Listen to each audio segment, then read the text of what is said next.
Vulnerability. I have something to say about that because in telling our story, we often have to own up to things that were not pleasant or that we're not proud of. But there's something to be said about being vulnerable in your story. Stay tuned.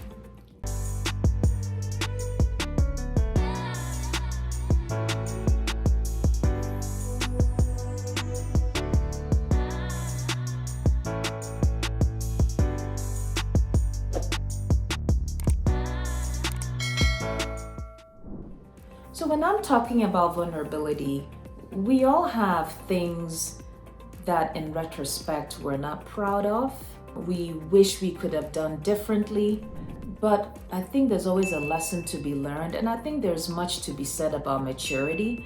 The way I deal with things now in my 40s is not how I dealt with things in my 20s, and part of it is actually forgiving ourselves and realizing everyone is on their journey and you're just doing the best you can. You are becoming, I love that term by the former First Lady Michelle Obama, because we're all morphing, learning, evolving on our life journey. But I wanted to talk about vulnerability because I think it is important in your life history, in writing your biography, autobiography. What I mean is, you may not decide to write every single thing in your story. It's not everything that we all are comfortable discussing at every particular time, but whatever you decide to discuss, make sure it's something you can be fully honest about.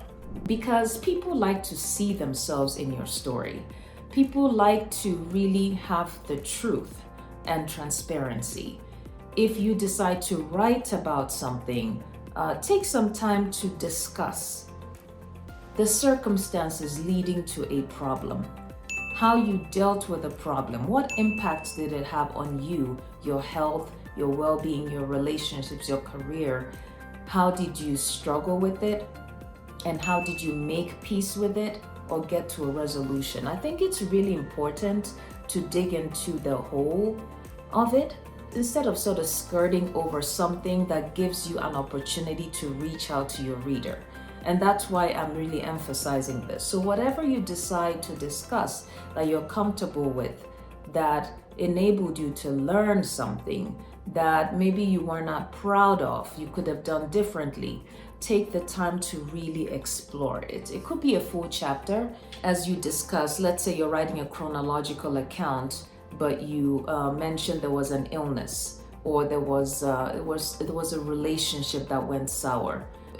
Find a way to really dig into it, give it its time and breadth and depth in discussing it, because it makes people feel better attracted to you. They feel they can identify better when you have shown vulnerability and honesty and transparency.